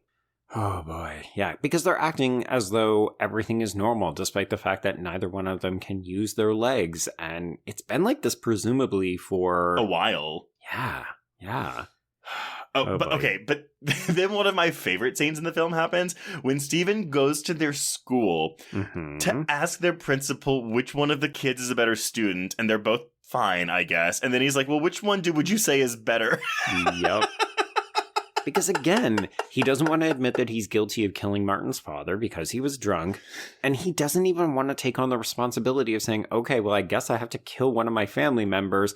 He doesn't want to do it. He wants someone else to make the decision for him. He is so fucking weak. Like I say, he's such a big tough guy, but he's already been emasculated and doesn't even realize it. But Tracy has 3 times the chest and armpit hair. Boo. I get really uncomfortable watching Anna and the kids visit Martin in the basement, but I'm curious, do you see a religious connotation in the fact that Anna washes and kisses Martin's feet? Yeah, I mean, that's I don't know. Very like supplication, right? Yeah, but I mean, there is a biblical story, though, where a woman goes up and tries and washes Jesus' feet, and like all of the people around him are like, "No," because she's like low class. Maybe she might even be a sex worker. And they're like, "No, get away." And Jesus is like, "No, please." Like, he like comforts her and whatever. So this very much seems like a allegory of that. Which makes sense if you think about the kind of supernatural implications of like, well, Jesus could do amazing feats, right? Well, and that's kind of what Martin is. I mean, he's not Jesus, but he seems to have powers as if he was Jesus or a deity of some kind. Right. Because we're firmly into the bargaining for our lives stage, right? You know, Anna's doing it for her life, and Kim will do it very shortly to say, "Well, if you just fix my legs, we can run away together."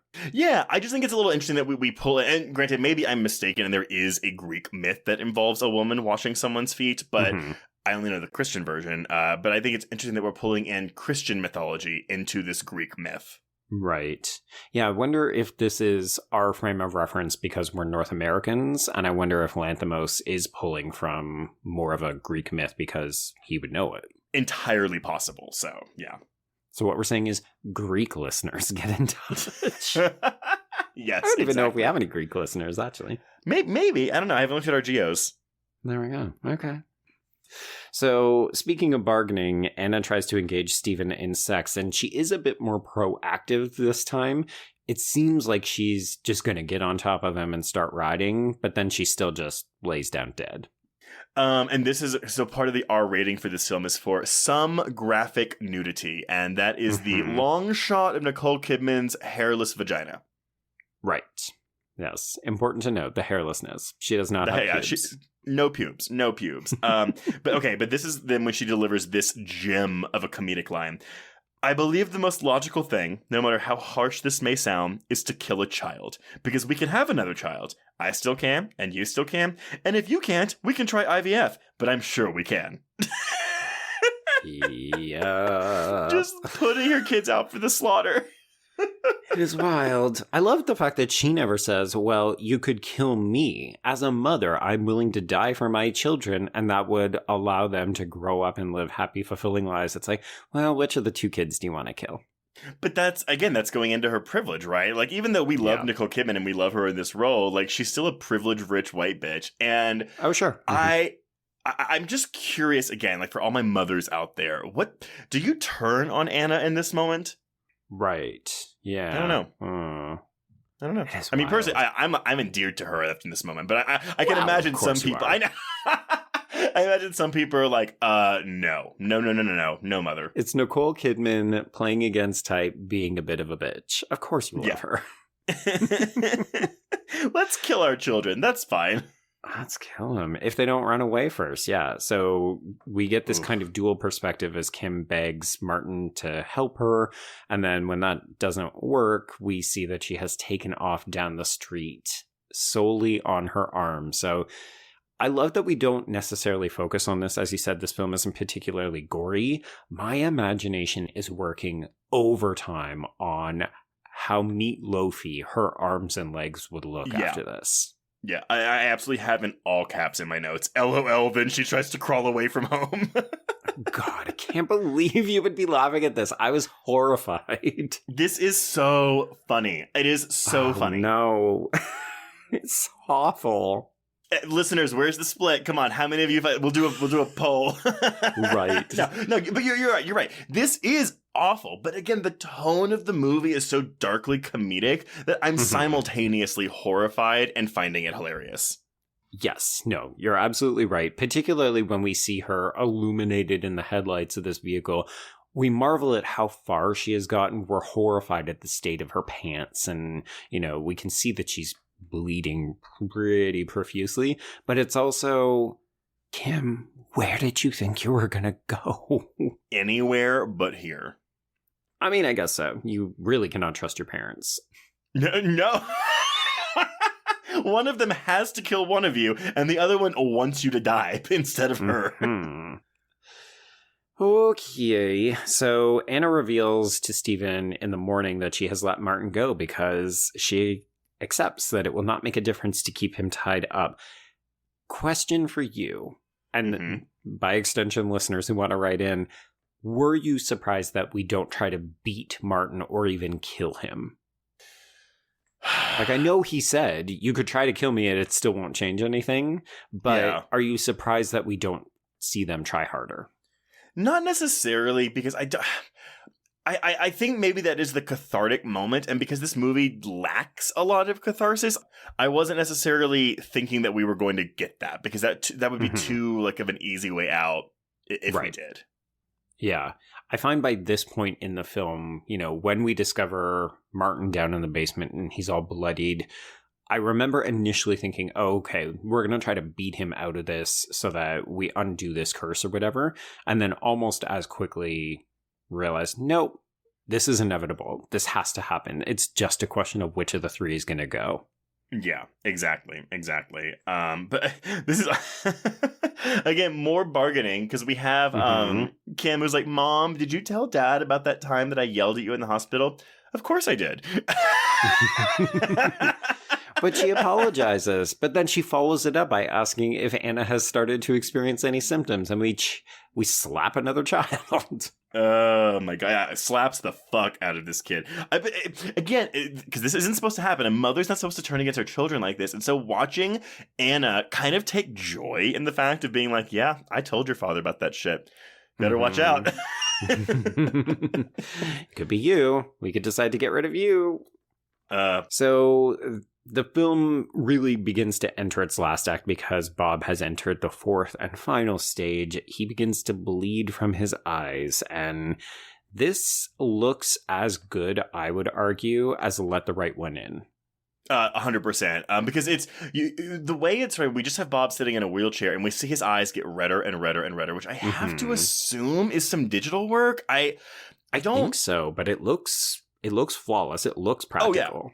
It looks very, very good. And then, then his eyes just start bleeding. And we get kind of a tender moment between him and Steven as Steven wipes his eyes, but it's also the moment where Steven realizes, fuck, I gotta shoot someone. We gotta act. Yeah. Yeah, we gotta do something. Or else Bob will die. Because what did, it's hours after the eyes start bleeding is when that person will die. Yeah. Yeah. We've entered kind of apocalyptic territory. You don't have long to act anymore. So Anna decides she's going to put on the black dress that Stephen really likes. And you think, oh, is she going? Oh, fuck, she's going to a funeral. Oh, yeah. The line, Stephen, where are the children, is chilling. And where are they but duct taped and gagged in the living room along with her. So we've got the three of them at different vantage points around the room. Stephen puts on some kind of, I think, ski mask that covers his vision. Yeah. He's got the rifle, and Trace, he just starts spinning. Okay, so this is horrifying. Lanthimos drags us out as long as he can, because we have to go through 2 misses before he finally hits one of them. Yeah. But the visual of Colin Farrell just spinning, I think it's a wide shot, just spinning around with this rifle is so silly. It's very silly. And every time he misses, you just think, well, why can't you make a decision? You know, we see them all flinch or jump every time he misses because you can tell that they're waiting to know whether or not they're going to die here. But you're right. The visual image of him spinning is so absurd. It's so ridiculous. This is all so stupid. Yes, I love it. But and even so, after the 2 misses, the third turn before he hits Bob, that spin seems to take forever. Before he pulls the trigger. And so again, like even going back to your first viewing here, it's like, it's not really a matter of like, is he going to do it? It's the way in which it unfolds that is so tense for me. Yeah. Yeah. And then we see, we kind of hold on Bob. And because Bob has already been bleeding from the eyes, it's almost hard to notice that he's the one who's been shot until you see the blood start to run from under the pillowcase, which, of course, we should also note that they've basically been like Guantanamo'd with pillowcases, so none of them have to look at him. But we see the blood seeping from under the pillowcase, and we know, of course, we killed the youngest one. Right? Like, in a movie filled with taboos, why wouldn't we kill the youngest child in the room? I mean, admittedly, he was the sickest, but no, it's horrible. That's some analogic right there. Well, he's already dying. He's the most sick. Let's just get rid of him. I love this climactic scene. But if you were expecting more closure from the film, we're not really going to get that. No, because the other fun thing is that there's basically no more dialogue in this movie. So we transition to, it can only be a couple days later because Martin still has the bruises from where Stephen beat the shit out of him. But we're in the diner. We've got the 3 surviving members of the family eating silently. And we just kind of do this slow motion look at each other as Martin walks in and he's sipping water, looking at them. They get up. You can tell that Kim still wants to fuck Martin, which is deranged. Yeah, no. Kim looks very longingly at him. Anna shoots him daggers. Yes, I literally put that in my notes. Oh, good. Yeah, and it's really, I think the kind of final images that we see are just Martin and Steven kind of looking at each other as the family exits out of this diner, and that is it. That's the movie. Life will continue because we have reset the scales. Martin got what he wanted, he's satisfied, and they will not try to come after him and get revenge because it is done. Yeah, I think this is the most poetic ending the movie could have had. It is not satisfying in the sense of like you want Martin to get his. No. Mm-hmm. No. But again, going with the rules of Greek mythology, an eye for an eye, here we go. The debt has been paid. Yeah. Yeah, this isn't Titus. We don't get that kind of like feel good, oh shit. This is just, oh, okay, I guess what was promised has been delivered, and now everyone has to live with it. And maybe that's a bit deflating, but it does really work for me. I still, even on a rewatch, this movie held up for me. It is still a solid 5 out of 5. Yeah, I think if you've gotten to this point in the film, it feels like the only logical way it could have ended. I don't think any other ending would have worked. Right. So this went up for you on a second viewing then? It did, yeah. I had this at about a 2.5 and it went up to a 4. Oh, look at you! It's called growth, Trace. Look it up. It has been about, 5 years, 6 years since this came out, so... Yeah, because I think I saw this at TIFF, maybe, when it debuted, so I would have seen it right when it came out. Yeah, exactly. And, festival fever, seeing a bunch of movies, sandwiched in between a bunch of films. This is not an easy film to watch, especially if you're already feeling fatigued. You need to process this film, for sure. Yeah. But, that is Killing of a Sacred Deer. Do you have anything else you want to say about it? I've pretty much said everything I need to say. I guess the only thing that I would say is that if folks haven't tried a Lanthimos film, this is probably a bit of a rocky entry. But at the same time, if you start with the favorite, this is going to feel all the more jarring. So in some ways, I think this is the best one to go in with. Do you think that, because having not seen The Lobster, even though it seems like stylistically it's kind of on the same level, but maybe it's not as macabre, so it might be an easier watch?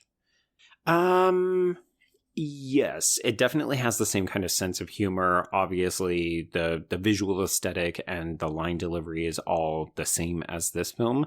It does end kind of ambiguously.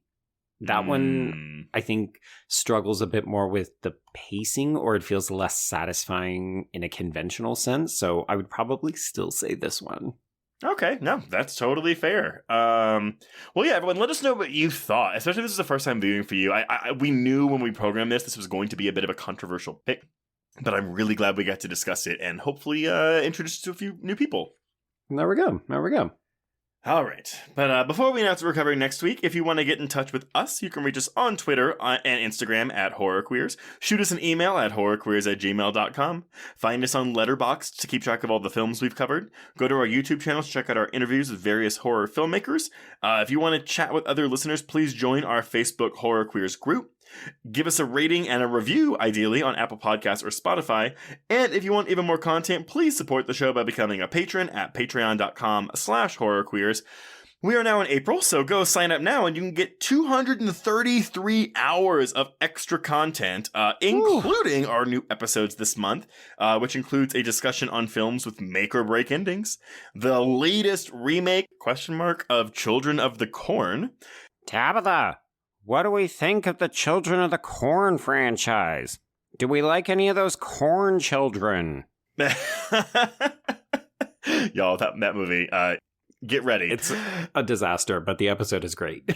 Yes. The new horror comedy Renfield, the first season of Amazon Prime's Swarm, and an audio commentary on Rob Zombie's House of a Thousand Corpses. Busy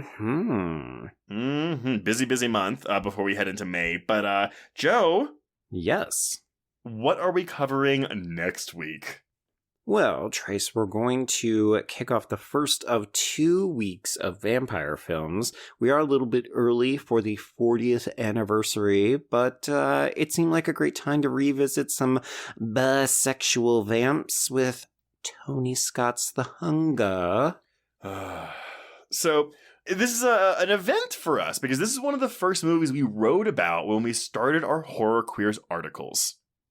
Yeah, I've been eager to revisit this because I think this is a perfect film for podcast format. Like, it was suitable for an editorial, but I'm excited to actually talk about the aesthetics in more detail.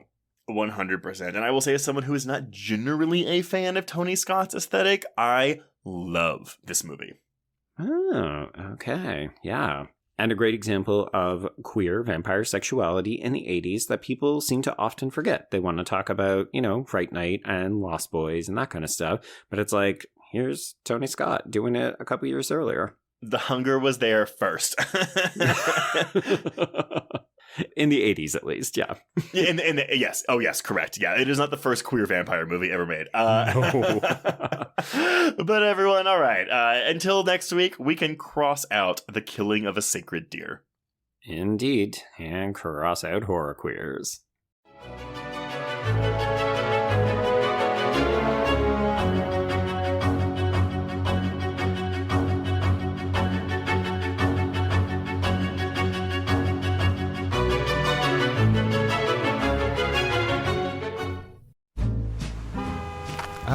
Atlas Avenue, a long stretch of road that encompasses everything the city of Kennett Heights has to offer.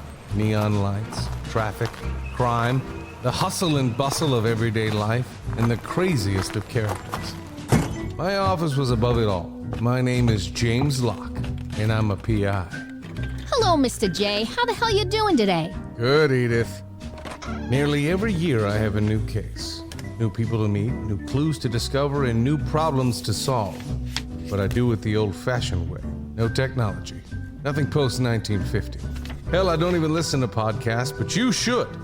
Atlas Avenue Beat is a spoof of the film noir genre with goofy characters, tons of wordplay, and non-stop raunchy humor. There's also 3 whole seasons out right now with more on the way. Just search for Atlas Avenue Beat wherever you listen to podcasts or visit us online at bloody.fm.